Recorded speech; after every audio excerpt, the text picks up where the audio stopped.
Hello and welcome to this episode of Rebooting, and we have a very special guest lined up for you today. She is a phenomenal filmmaker, a really inspiring thought leader, and someone who I have personally been a fan of for a very long time. Welcome, Nelufar Hedayat. Hello, how are you? Very well, and all the better for seeing you and having you on the show, because thank you, Lisa. I've just been a fan of you since the Netflix series. The Netflix series of the Traffickers was when I first you came on my radar, and I just thought you had such a brilliant presence on camera and such a brilliant way of conveying really deep human stories that I just thought, yes, she's wonderful. Let's get into it. I'm excited because I feel like I'm talking to a peer, so I feel like we can sort of get into it. You're not going to ask like, how did you feel? Because you know what I mean? Like this is going to be more about the substance of it and how we as people behave in this profession and this trade that we call journalism. So please crack on. So the first question I ask every single guest that comes on Rebooting is, how would your family describe what you do for a living? My family have taken a vow of silence. So about I would say 5-6 years ago, when it was like, oh, where are you going? What are you going to be doing? Where are you going to be covering? And I was like, first I'm going to sneak into China, then we're going to try and get into the US of A, and we're going to try and speak to some gun smugglers, and then this is going to happen. At that point, yeah, honestly, Lisa, my mum was just like, I love you, I support you wholeheartedly, I'm proud of you, but I can no longer be responsible for you, which means I can no longer sort of hear about what you go through and what you do. So my family, there are only a couple of my family members who watch the films that I make, but most of them sort of just stay clear because it is so intense, and they know that I throw myself into what I do to such a degree that actually, you know, if it's your daughter, if it's your sister, it might be a little difficult to consume. Having said that, they have always let me get on with it. It's never been something that, I mean, what are they going to do? Stop me? But frankly, it's lovely to have that support. But it's not, I think, especially in the line of investigative work that I do, you have to decide what's important for you as a person and sort of let that become your reality, and everybody else will move around you. Yeah. Because you've had a really unique journey to where you are. And I sort of feel that, knowing your story, and obviously some of my viewers won't know that, in some ways, do you think this is that journey to where you are now and into the UK? Do you think that has really put you in the best position to investigate these sort of pretty tragic sets of human circumstances, really? Honestly, Lisa, you've hit the nail on the head. It is who I am, is why I do what I do. I can't really put it any more like simpler than that. So I'm a refugee during the war in my homeland of Afghanistan, in sort of Persia, the Levant, Middle East, whatever you want to call that region. Afghanistan is a very poor country. It's got a high rate of illiteracy. It's got some of the most wholesome, most beautiful, dedicated, proud people who have been underserved, overtaken, and trod upon for nearly 100 years now. So I come from sort of a stock of people that are very steadfast. That's kind of where I was born and the culture that I was born into. And being a refugee for the first sort of 6 years of my life meant that I faced a lot of turnover, a lot of tumult. Things were constantly changing. And I don't really remember much from that time, except that I learned 2 languages randomly. Why not? So I was a refugee for a long time. And by the time I came to the UK, this was sort of in 1994. Some of your viewers will have barely been born by then, but I was sort of a 6-7-year-old child, very confused, very, very aware of the silence in the UK. Everything was quiet, nothing was being torn apart, you know? So I faced a lot of adjustment. Now, when I go to the Frontline Club and other sort of journalism clubs, a lot of people that I hear and a lot of journalists that you and I both respect and love, they'll tell you that it can get quite addicting. You become very dependent on the rush of it. You know, you're chasing a story, you're chasing a set of circumstances. You live, you breathe, you dream, you inhale the air around you that is your story for months and months and months. And that can be a bit addicting. So when I was making the Traffickers series for Netflix, for Fusion TV, and my colleagues and my executive producers, Suzanne Lavery and Keith Suma, both realized that I was sort of becoming a bit unhealthily involved in it all. So you do end up becoming, when you're doing these kind of roles that I take on, especially the investigative stuff where I'm rigged with cameras and such, you gotta really want it. It doesn't, you can't kind of jump into it half-heartedly. So yeah, my background, having faced those kind of tensions as a child, have absolutely led me down the path that I am now. They have made me more vulnerable, which makes me better at my job and worse at my job. So it makes me better at my job because I recognize what it's like to be hopeless and helpless and in tough, dire straits. But equally, because I recognize it, I know how to protect myself from it. So it's a tricky one, Lisa, and a question not many people ask me.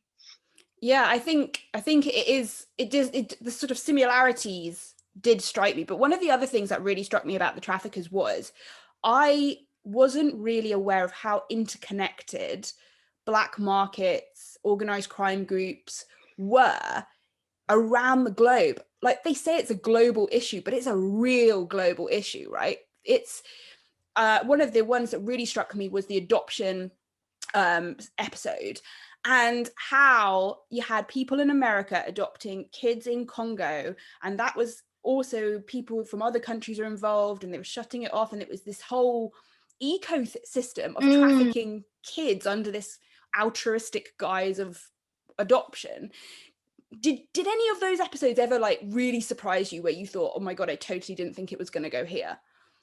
Yeah, I guess the adoption one, again, you're very good at this. You've hit the nail on the head. That was what I constantly called an honest to God investigation. A lot of the times, because in the United Kingdom, where a lot of the production of the work that I do is based, we have to adhere to Ofcom rules and regulations. So in the United States, they have their own set of regulations, in my opinion, far too lax, not restrictive enough on who you can film, how you film them. In the UK, we have a very, very different set of rules. And we have what we call stage 1 and stage 2 protocols. So if you're going to go and try and film someone doing anything, and you're going to try and do that covertly, even if you're recording their voice, you have to make sure that you have enough people that have said, yes, I've seen this person commit this crime, and then you can go and sort of investigate it further. It's not sort of willy-nilly. I can't sort of have a hidden camera in my bag and I walk into somebody's house and expect to catch them off guard. It's completely not allowed. So the process itself is incredible. So it's very hard to come across an investigation where other journalists haven't covered it before. But in the Congo, in the Democratic Republic of Congo, we came across just that, Lisa. We came across a situation where everything we had been told was nowhere near what was happening. And there was, in fact, trafficking, sort of patterns of trafficking that were happening, where young children who were, it's very hard for me to talk in a way that might be kind or nice about something as difficult and dangerous as child trafficking. Yeah. And when we're talking about removing young people from communities who don't even have a word for adoption, because their cultures don't even have adoption. When you say like, oh, this kid's going to go off and live a wonderful life in America for 18 years, but when they're 18, they can always come back. And you're giving these people a false sense of hope. It's modern day colonialism in my mind. Yeah. And in fact, Lisa, I got invited to the Pontifical Academy of Science in the Vatican to present my findings and to kind of like explain why, especially with the kidney trafficking episode, why when we are trafficking in parts of people or in people, these big systems exist, right? So to your point, every time a person moves across a border, every time an organ moves across a border, there is so much that has to happen to make that possible, right? So we're all complicit, we're all involved. And it was really, really an honor of my life to be invited to the Vatican to present my work as a journalist about trafficking. But you have to be able to take all of that on board, sit with it, allow people to tell you how they feel. And then by the end of the day, go into your hotel room and not drink yourself into a stupor, because I ended up after the second season, called Food Exposed with Nelufar Hedayat, I ended up suffering from secondary trauma syndrome, in which I'd heard so many stories of people in their worst moments telling me what happened, and then I'd go sort of the next day it was someone else, and the next day it was someone else, and then it was another continent, and then that was someone else, and that happened so often, Lisa, that I just carried their stories with me. I wore them. I was them. And that made me sick. So you have to be very careful. When people talk about sort of self-care and all that, Lisa, it is so integral to journalism. But we sometimes act a little, as I like to call it, John Simpson about it. We're just like, everything's fine. I'm great. This is great. I have to be great. And it's just like, no, you don't. You're a person. Be a person, right? Yeah. Yeah. And I know, so a lot of my viewers are in the cybersecurity space and the tech space generally. And they do lots of sort of what we would call open source intelligence investigations into crimes, missing people, things like that. How do you find the actual investigative process when you're looking into things? What's kind of going through your mind? How do you sort of start piecing together something where, let's be honest, they don't want to be found? The real I love this story, question. they don't want that to be found, do Yeah. they? So Yeah. When I started out on the Traffickers, we worked with an organization called Vortex over in Latin America. And Vortex were going to help us uncover these different systems. So Vortex had the hard job of kind of searching for these organizations and the connections and the sinews that connect nation to nation, computer to computer. What we found out after 14 months, Lisa, is so much of this crap happens on paper. You wouldn't believe. oh my God. If you want to hide something, if you truly want to hide something, write it down. Do not put it on a computer. Do not put it on drives. Do not put, I swear to you, like I'm there thinking, this crack team of traffickers, they must be using some kind of server. No. And it's like, no, literally pen and paper. It's just like your mind boggles, right? We did, in the course of the gold trafficking episode, work with a whistleblower who has since been awarded a large compensation for his whistleblowing and because of what he did, an amazing man who did systematically go through sort of all of the online and the stuff that was being harbored in servers and on hard disks and stuff when it came to the trafficking of illegal gold that was smelted and taken from the most horrendous situations in Colombia, people dealing with mercury, people being raped, violence, all this extortion, all happening there. And then this was kind of being sifted in Europe. And then all of a sudden, voila, you've got gold in Dubai, in Abu Dhabi, you've got gold in India and stuff. And all of that was just laborious, hard work. You know, when you're talking about sort of mass data, one of the things that I always found interesting, especially with my friends, other colleagues of mine within the space, it's boring. It's really boring. It's just looking through stuff, searching for patterns, seeing if one thing, when the pendulum swung one way, did it swing back? How often did it do that? Is that a pattern? So working with Vortex, working with my production company, each investigation would take months and months, many woman hours to kind of complete and get across. But you know, at the end of it, this is why, and I'm being completely honest with you, I write everything down on paper. If I'm doing an interview with someone that I don't want to have a footprint at all, it will always be on paper. But I've come out of it, Lisa, very, very aware of my presence. Certainly other organizations that I work for example, Doha Debates, I have a wonderful show there.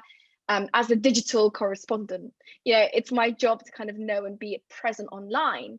So I know that it's important to have a footprint online, but I think you can be very selective with what that footprint looks like. Yes. So you've learned some lessons from the traffickers. From the literal traffickers, like from the actual literal traffickers, yeah.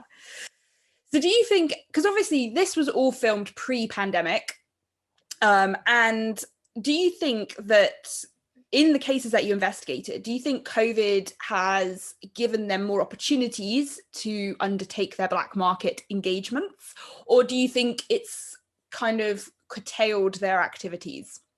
What do you think? I'm going to say from a cyber perspective, we've seen an explosion. So I would say it's probably really a good thing for them. Yeah, it's been a horrendous time. Last year, in the age of COVID, so in 2020, when COVID was running rife and causing untold disaster and damage across the world, I worked on a Vice documentary about the illegal trafficking of dangerous, hazardous waste within Europe. So the trafficking networks within Europe. And we worked with Paul Radu from the Organised Crime and Corruption Reporting Project. And Paul's a stellar journalist. I mean, genuinely an incredible man who does so much with the OCCRP. And I've been following the OCCRP for quite a while. And if you're interested in journalism, cyberspace, corruption, trafficking, you know, you've got to be on there. You've got to be seeing what he's doing. But yeah, you can see just through what the OCCR are reporting that there's been an absolute boom in cyber, in crime that is, or that relies on sort of an online space, on cyberspace. From my experience, it is always easier to make money when everyone is scared. Yeah. So I'm just thinking of at least 2 or 3 traffickers, you know, murderers, rapists, extortionists that I've interviewed, who I'm just like, based on my conversations with you, and you know what, I got to go to have lunch with these guys afterwards, right? It's not like I do the interview. It's not like I just like do the interview and I'm like, okay, you go that way, I'll go this way. No, it doesn't work like that. Yeah, no. So like I'm there at lunch with like a guy who sells babies. I just can't imagine. Yeah. What do you talk about? Like off camera, what do you talk about? Yeah, mostly like, for The me, weather. no, do you know what? That's such a British thing to do. No. I'll tell you a couple of really funny ones. Well, not funny ones, but quite dark ones, actually. One of the ones that we did in an episode about the trafficking of women into sex slavery in Europe. We did this awful interview in which the guy was like, you know, if it was you, I'd sell you. I'd probably get a pretty penny. Da, da, da. And afterwards, we went back to the hotel we were in because we're in the middle of butt fuck nowhere. Okay, there's only one place to eat. We've been filming with him in the heat for 4.5 hours. I mean, it's the least you can do to feed the guy. And it turns out that he found God, and he is now a pastor and a preacher and works with disadvantaged young people in the community. And the reason that he did all of this, did the interview with us, was because he wanted to end it, really. So wow. Like I'm there and like this guy's like, yeah, I could totally see selling you. Yeah, you know, I could see like trying to break you and da da da da.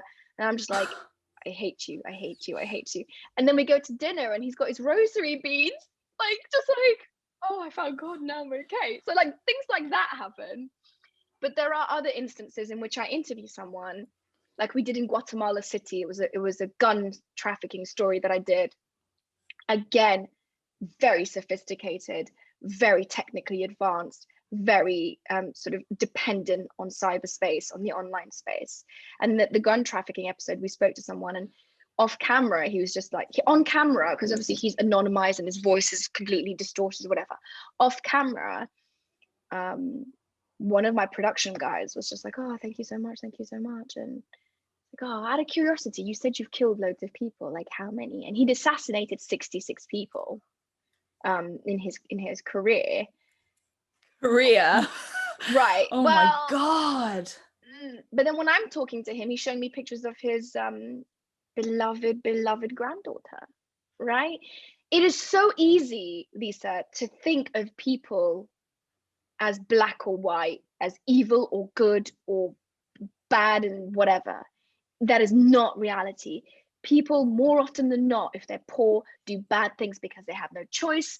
And if they're rich, they do it because they want to be rich or stay rich. That is what I have found in my sort of 5 years of really living and breathing the issue of trafficking.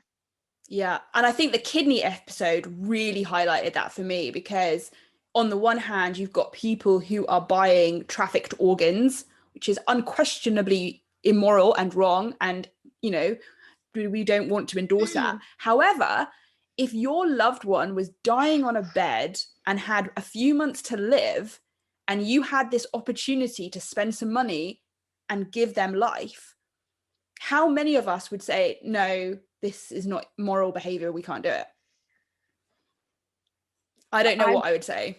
I do. You know, again, that was an episode in which we had the justification to do covert filming. So we rigged ourselves up and I went in and found a doctor in a very well-respected hospital in Bengal, in the region. And he was like, and I had to absolutely sell this idea that my mother was at stage 4 renal cancer and was going to die, and I just had to.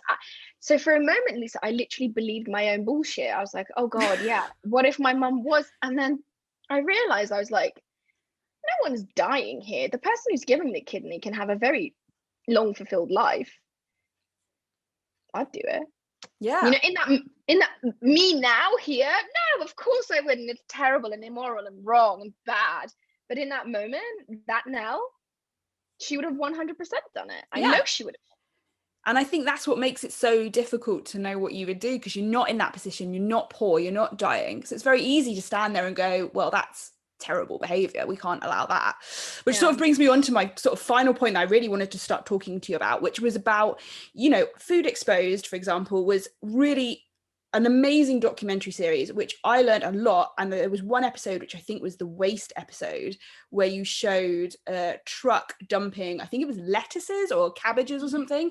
Mm-hmm. And these things were wrapped and they were perfect and they were, you know, completely consumable, and they were being dumped in an absolutely horrific quantity. And it really hit to me, oh my God, I'm throwing things out that I'm not eating. What am I doing? Mm-hmm. So my question really is, when you're making these things, where do you think we need to go in order to change the perceptions of the public at large? Not just the few individuals who care more than others, but everybody. I think the coronavirus pandemic has been a really good opportunity for us to take stock of what we are doing, how we are doing it, and then decide if that's what we want in a post-COVID reality. So when we are seeing scenes like you did in my series Food Exposed, where 2 tons of pure, beautiful, completely crisp wrapped lettuce are being taken from the farm, which I could see, and brought to the landfill which I was standing on, because it would take too much time to take them to the store. And so, fuck these ones. Do we want to take that into 2022, 2023, 2024? And I'm an environmental journalist. I'm a vegan. I've been a vegan since 2014. And I'm an activist. These are who I am, not what I do, but they're part of the fiber of my being.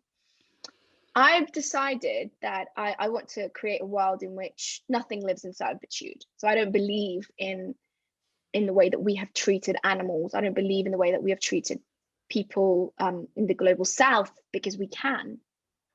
And it really, really, most of my journalism is to make you feel culpable, to make you feel like you're in this, to tar you with the same brush that you might think other people deserve, and to take you to the places that you don't want to see. That's literally all I've been doing for sort of 11 years of my career, whether it's going to Afghanistan and looking at the war and doing the Arab Spring, or it's taking you to a farm, you know, in wherever I've been in Latin America, to show you the extent of the devastation.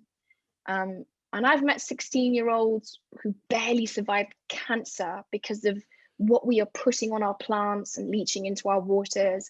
I have seen areas of land turned into deserts because of our demand on our water supply. And my job as a journalist is to present you with the facts so that you can make better decisions. Yeah. And I don't think we can do much more than that. You know, in my work, certainly, I don't want to tell people how to be and how to live. I want them to come to that decision themselves. And for a long time, I was just mad angry. Why are they taking so long? I've given them the proof. And then I realized, like, you can take a horse to water, but you can't make it drink. And sometimes like, it takes people time. And in my ripe old age of 33, I've become much more tolerant, much more patient. And I've learned to do things with love and from a place of joy and happiness. I mean, 5 years ago, like, saying that would have made me vomit, because I was just think, what I'm fucking talking about. But now I'm just like, you got to love people, you got to respect them, you got to bring them on board, and all of these things that I thought would just like incongruous with being like an investigative badass journalist are things that I practice every day in my life. And when people are rude to me online, or when if I get called out, or whatever, called in, however you term it these days, I just try and approach it with love and respect and like breathe. I mean, I've got only one tattoo on my body. I only have one tattoo on my foot, and it's a symbol for tolerance. You've got to be tolerant of differences, even if they're wrong, until they can be righted.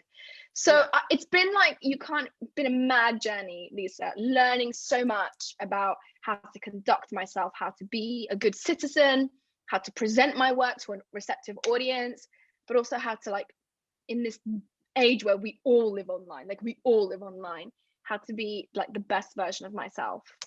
So where can people go to follow you and keep up to date with what you're doing and the new things that are coming out?